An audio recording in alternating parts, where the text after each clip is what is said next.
Have you ever wondered what Hollywood tried to hide from history? Before movie studios cleaned up their act, there was a wild, rebellious era when films dared to end in darkness. Stories where the bad guys didn't always lose, where justice wasn't guaranteed, and where the most shocking endings made even censors lose sleep. Tonight, we're diving into the 10 darkest endings from pre-code Hollywood. Movies so raw, their final scenes haunted the industry for decades. Are you ready to see the side of classic cinema they tried to bury? Babyface, 1933. Few films of the early 1930s are as infamous and as impactful as Babyface. Starring Barbara Stanwyck, the movie follows Lily Powers, a woman from a small, rough town who learns early in life that the world is not fair and that people will use whatever power they have to get ahead. Lily, determined to escape her circumstances, decides to take charge of her destiny. She travels to New York, taking a job at a bank, and soon climbs the corporate ladder by forming relationships with influential men along the way. The ending of Babyface shocked audiences and censors alike. In the original version, Lily escapes the wreckage she has left behind with a fortune in cash, accompanied by her lover. The implication was clear. She had played the game, broken the rules, and won.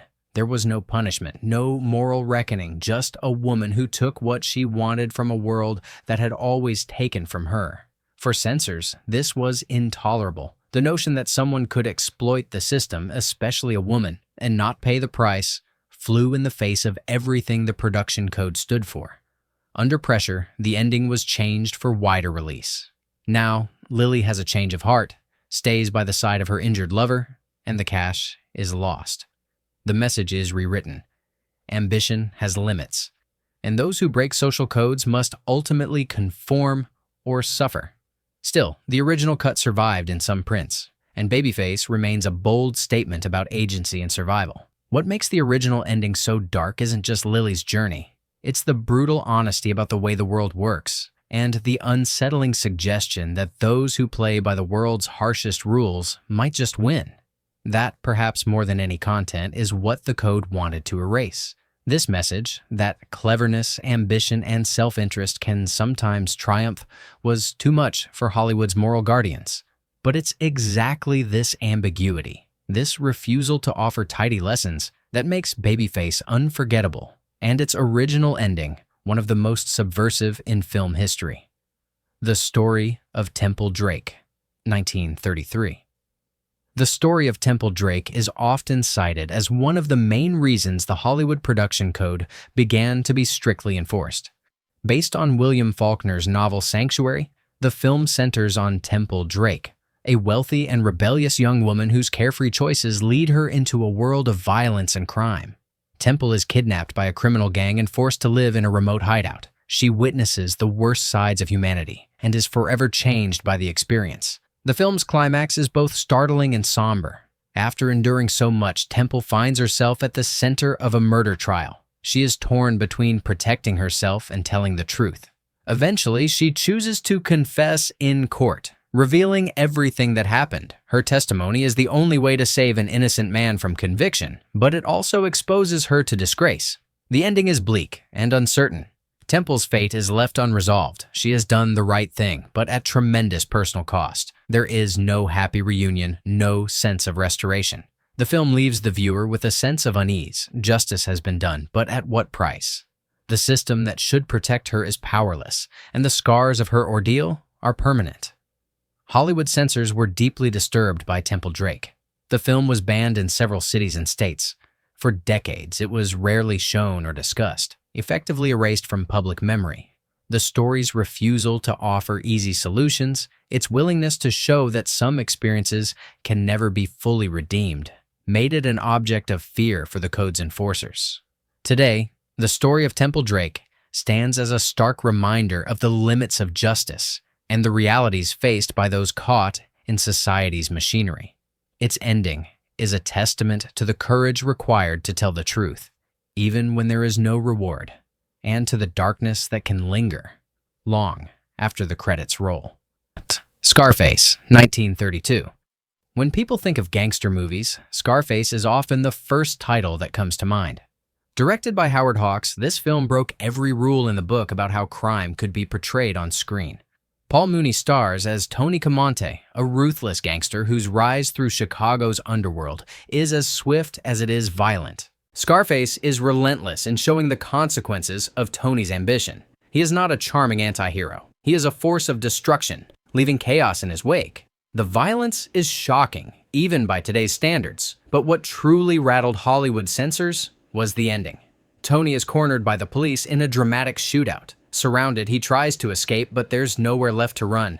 He dies alone, riddled with bullets, his dreams of power shattered. There is no redemption, no lesson learned. Tony's life is exposed as empty and meaningless, his death a stark warning about the futility of his path. Yet even this ending wasn't enough for censors. The film's producers were pressured to reshoot the ending several times. In one version, Tony is put on trial and executed, his fate delivered by the state rather than in a blaze of gunfire. But none of these changes satisfied the censors completely. They feared that the sheer charisma of the character and the excitement of his story might still make crime seem appealing. In the end, it was the bleakness, not the violence, that haunted the code's enforcers. Scarface refused to offer hope or comfort.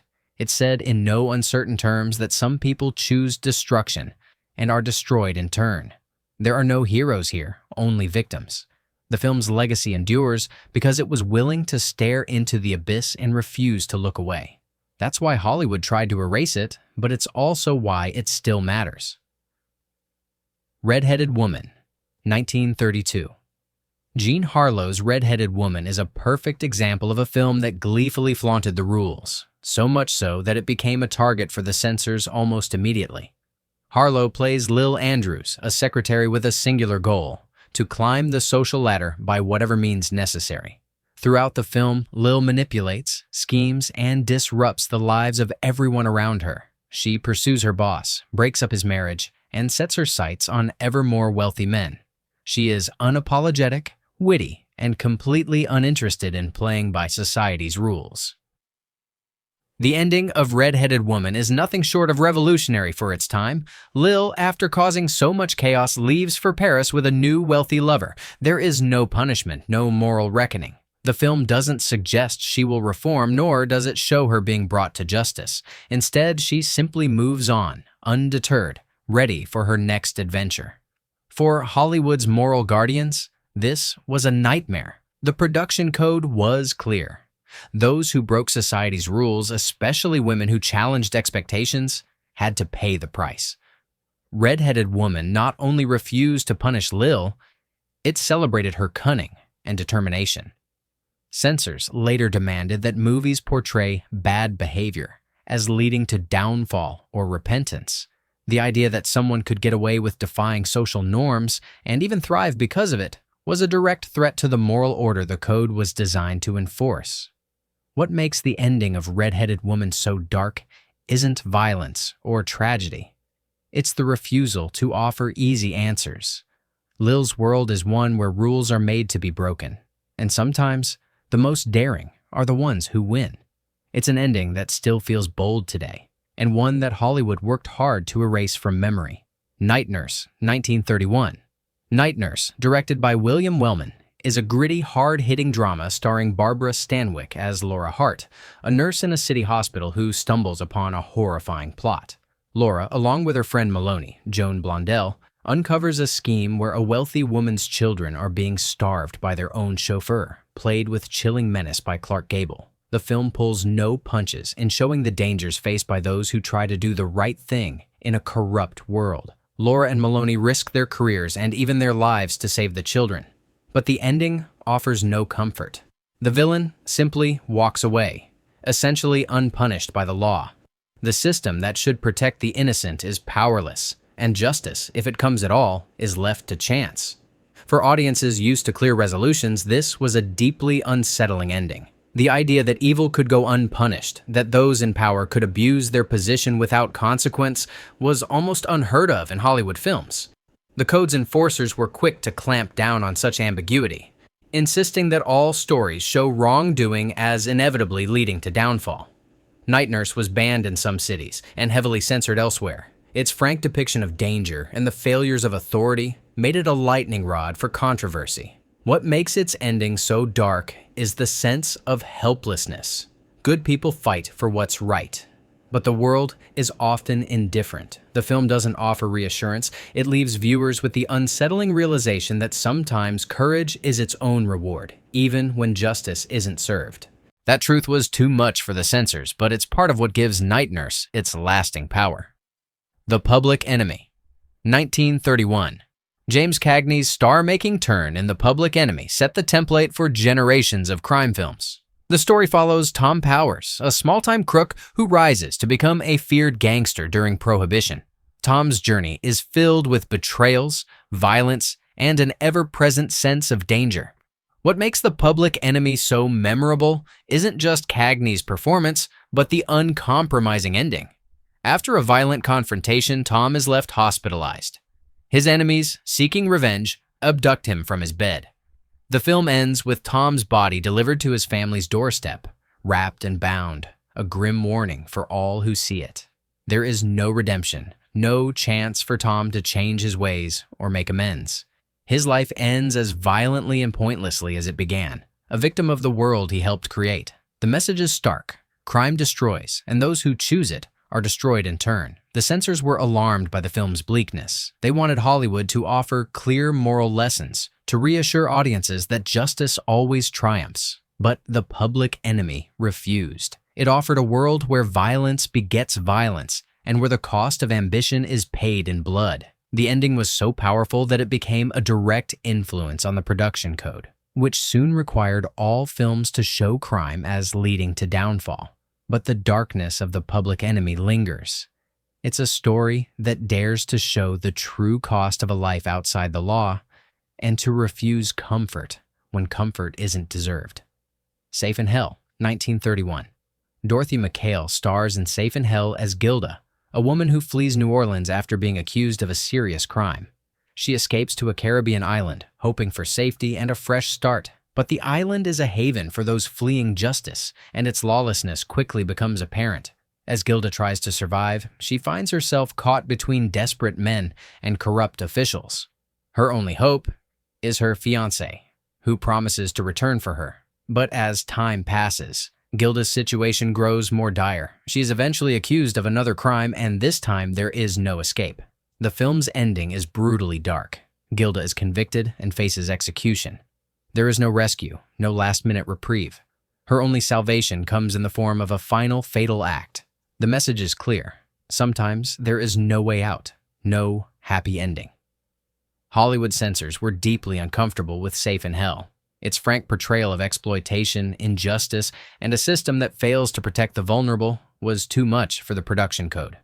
The film was edited, banned, and largely forgotten for decades. What makes the ending of Safe in Hell so powerful is its refusal to offer false hope. Gilda is a survivor, but even the strongest can be crushed by a world that refuses to show mercy.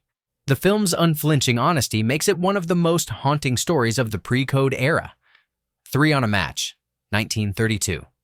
3 on a Match is a fast-paced, hard-edged drama that tells the story of 3 women, Vivian, Mary, and Ruth, who meet as children and reconnect as adults. Their lives take very different paths, but fate keeps bringing them together. And Dvorak's character, Vivian, is at the heart of the film's darkest moments. Once a privileged socialite, she falls into addiction and despair after leaving her husband and son. She becomes involved with a dangerous crowd, and her life spirals out of control. The film's climax is shocking. Vivian, desperate to save her kidnapped son, sacrifices herself by leaping from a window. Her death is both tragic and redemptive, the ultimate act of love from a mother who has lost everything else. The ending was considered so disturbing that it was cited by censors as an example of what Hollywood needed to avoid. The depiction of addiction, the stark portrayal of a mother's desperation, and the lack of a tidy resolution made 3 on a Match a prime target for the code. But what makes the ending unforgettable is its emotional honesty. Vivian's sacrifice is both heartbreaking and heroic. The film refuses to sugarcoat her struggles, instead showing the true cost of her choices and the possibility of redemption even in the darkest circumstances. Three on a Match endures as a testament to the power of love, the pain of loss, and the courage required to face the consequences of one's actions. Its ending is as haunting today as it was nearly a century ago. Employee's Entrance, 1933.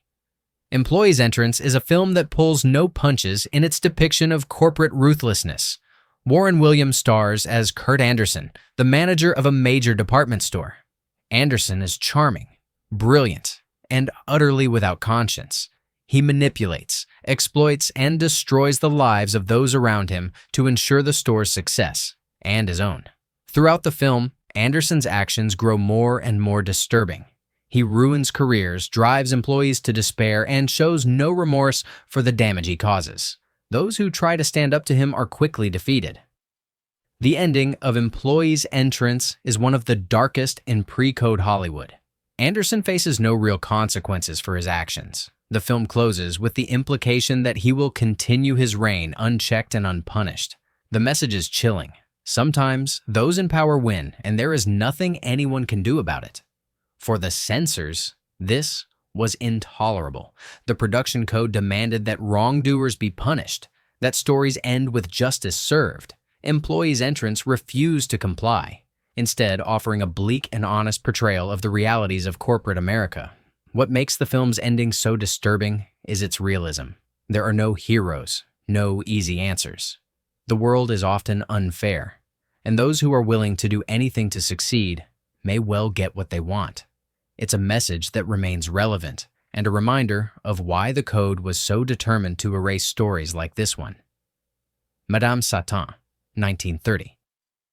Cecil B. DeMille's Madame Satan is one of the strangest and most audacious films of the pre-code era. On the surface, it's a musical comedy about a love triangle, but the film's tone shifts dramatically in its final act. The story follows Angela, who disguises herself as the mysterious Madame Satan in an attempt to win back her husband. What begins as a light-hearted romp quickly spirals into chaos when a lavish costume party is held aboard a giant airship. The party's decadence and wild abandon reach their peak just as disaster strikes. The airship crashes, sending the partygoers plummeting to Earth. The aftermath is bleak and surreal. Survivors are left dazed and traumatized, their lives forever changed by the night's events. There's no attempt to return to normalcy. The film ends with a sense of unresolved tragedy. The message is clear. Beneath the glitter and excitement lies danger, and actions have consequences that can't always be undone. Hollywood censors were deeply uncomfortable with Madame Satan's blend of excess and darkness. The production code demanded that stories reinforce stability and order, but Madame Satan reveled in chaos and uncertainty. The film's ending, with its mix of spectacle and devastation, was seen as a threat to the values Hollywood was supposed to uphold. Today, Madame Satan is a fascinating artifact, a reminder of a time when movies could dare to be strange, daring, and even a little dangerous. Its ending stands as a warning. Sometimes, the party ends in disaster, and not everyone gets a second chance. These 10 films prove that cinema's most powerful stories don't always offer easy answers or happy endings. The darkness Hollywood once tried to erase still lingers, reminding us just how daring movies can be when rules are made to be broken. If you enjoyed this journey into the shadows of film history, don't forget to like, share, and subscribe for more stories that challenge, shock, and surprise. What other forgotten movies would you like to see us explore next? Let us know in the comments below.